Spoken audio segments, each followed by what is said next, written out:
સાબરકાંઠાના Idar Bhiloda national highway પર રેવાસ નજીક ગોજારો અકસ્માત સર્જાયો। ઇકો કાર અને ઓટો રિક્ષા વચ્ચે થયેલી ટક્કરમાં ઈડરના ભોઈ સમાજના 4 યુવકોના કરુણ મોત થયા।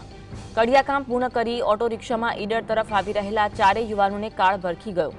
ઇકો કાર ચાલક ઘટનાસ્થળેથી ફરાર થઈ ગયો હતો। યુવાનોના મોતને પગલે સિવિલ હોસ્પિટલમાં આક્રંદ છવાયો અને ભોઈ સમાજમાં ઘેરા પ્રત્યાઘાતો જોવા મળી રહ્યા છે। લોકોએ નેશનલ હાઈવે ઓથોરિટી અને કોન્ટ્રાક્ટરની બેદરકારીને અકસ્માતનું કારણ ગણાવી રહ્યા છે। 1 વર્ષથી વધુ સમયથી રોડની કામગીરી ધીમી ગતિએ ચાલતી હોવા છતાં કોઈ પગલાં ન લેવાતા લોકોમાં આક્રોશ જોવા મળી રહ્યો છે।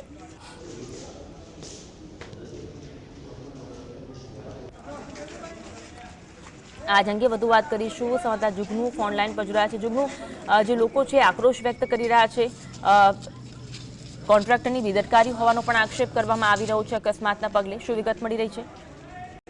હા અન્વી, શામળાજી ઈડર નેશનલ હાઈવે નું કામ છેલ્લા લાંબા સમયથી ચાલુ છે। સ્થાનિક લોકો પરેશાન થઈ ગયા છે, કામ પૂર્ણ થતું નથી, વારંવાર તે જગ્યાએ અકસ્માત સર્જાય છે। ખાસ કરીને નવા રિવાસ વિસ્તાર છે ત્યાં અકસ્માત ઝોન કહી શકાય તે રીતે છેલ્લા 1 મહિનાની અંદર 4 થી વધુ અકસ્માત થયા છે અને ગઈકાલે જે 4 લોકોએ જીવ ગુમાવ્યા, આના પહેલા પણ 2 થી 3 લોકોના ત્યાં મોત નીપજ્યા છે અકસ્માતોમાં। સ્થાનિક લોકો આ રોડનું કામ જલ્દી પૂર્ણ થાય તેવી માગણી કરી રહ્યા છે, પરંતુ કોન્ટ્રાક્ટરો, અધિકારીઓ, નેશનલ હાઈવે ઓથોરિટી આ લોકોનું સાંભળતું નથી ને કામ ધરતાલ કરી દીધું છે, જેના કારણે આ અકસ્માત સર્જાય છે। ગઈકાલે રાત્રિ સમયે જે અકસ્માત થયો હતો તેમાં બુલેટ, ઇકો અને રિક્ષાનો ટ્રિપલ અકસ્માત સર્જાયો હતો, જેમાં 4 લોકોના જે શ્રમિક લોકો છે તે લોકોના મોત નીપજ્યા હતા। ત્યારે સ્થાનિક લોકોએ આક્રોશ વ્યક્ત કર્યો હતો। થોડેક સમય માટે તે લોકોએ રોડ પર ચક્કાજામનો પણ પ્રયાસ કર્યો હતો, પરંતુ પોલીસ આવતા મામલો થાળે પડ્યો હતો અને હાલમાં બાંહેધરી આપવામાં આવી છે કે વહેલીમાં વહેલી તકે આ રોડનું કામ પૂર્ણ કરી દેવામાં આવશે।